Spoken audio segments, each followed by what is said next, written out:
Hello, Pisces, and welcome to your first 3-month reading for 2023.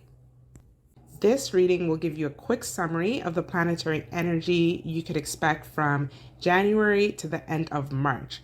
This reading will help you maneuver through all the planetary energy that's coming up, and it's going to give you the best advantage to start your 2023 with a bang. Don't forget to like, share, and subscribe. Now let's get into this reading.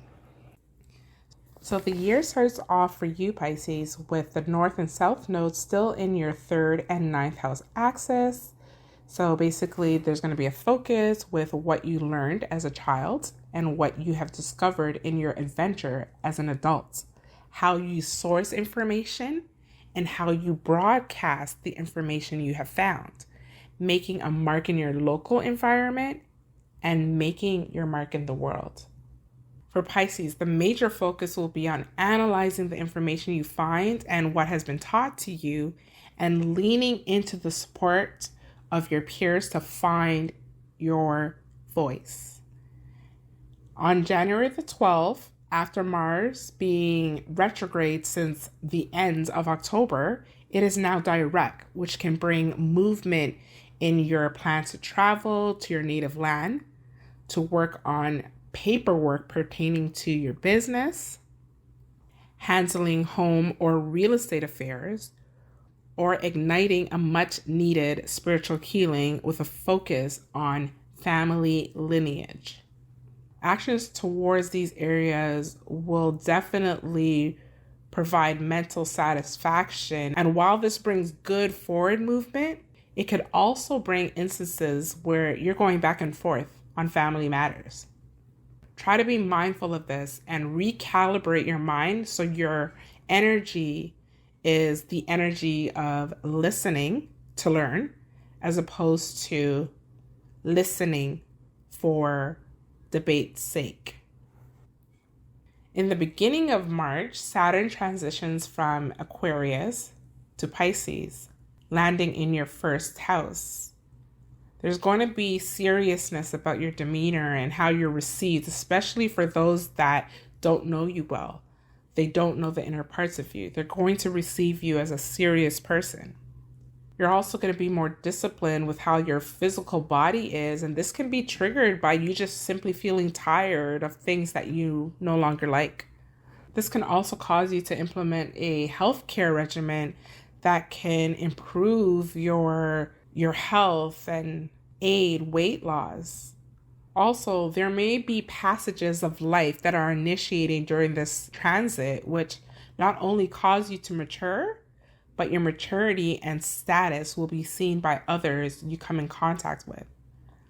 By mid-March, Mars in Gemini in your 4th house is squaring Neptune in Pisces in your 1st house. The interaction of these planets can produce a defiant energy where you can become defensive, especially if you feel people have the wrong perception of you, especially with your family, in regards to your family. Your actions and intentions may not be aligned with what you want others to know of you, and this may produce confusion, and if brought to your attention, there's a high propensity for you to take a defensive approach as opposed to a reflective approach.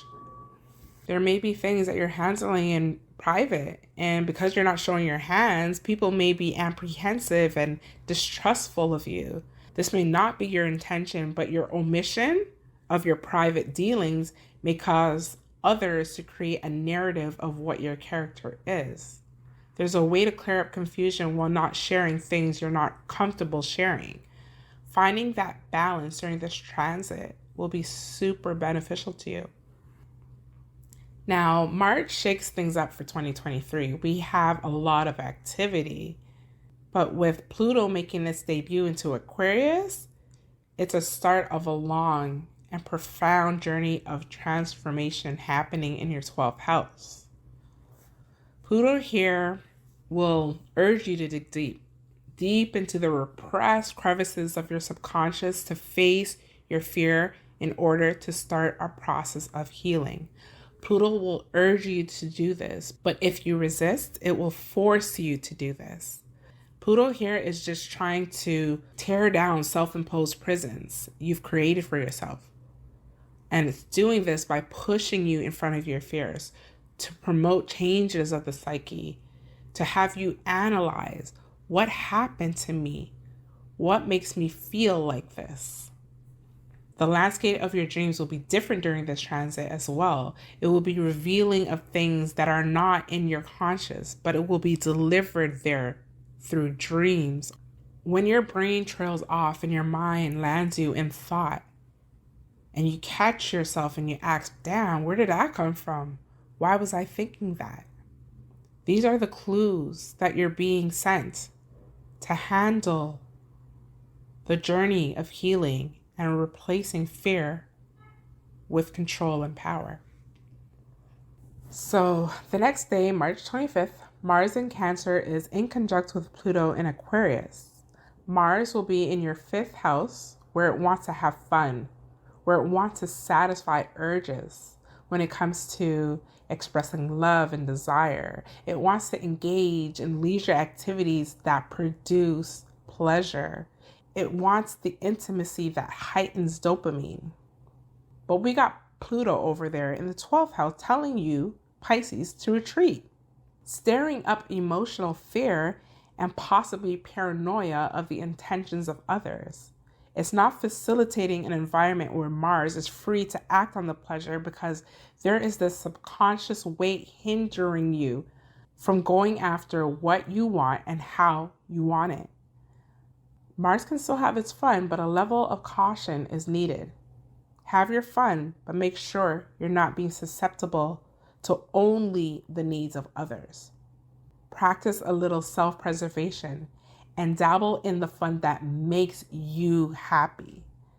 If the energy feels manipulative and too much of a power struggle, then don't engage and reroute to an energy that is more empowering.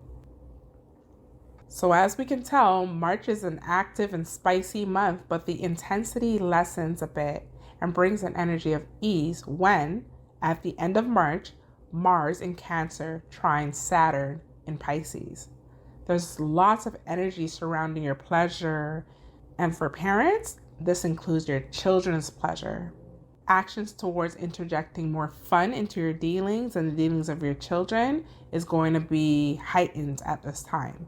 Activities in this area may feel slower than anticipated, but for good reason. It's a welcome delay because everything happens for a reason. But the pace at which you are going is perfect for you to really enjoy the moment. Also, it's a rich energy where natural and creative talents can be fabricated during this time. There's also going to be benefits to the way your demeanor is changing. Your maturity and increased discipline when it comes down to your parents can draw new love towards you. The perception that you've established about yourself can also create new avenues in how you express yourself, but also bring about new activities and interests that more align with your persona. And that brings us to the end of your reading. I will see you again in a few for your April to June reading. And until then, flow with the energy and take every blessing and opportunity the universe has in store for you. Peace and prosperity to you, and we'll talk soon.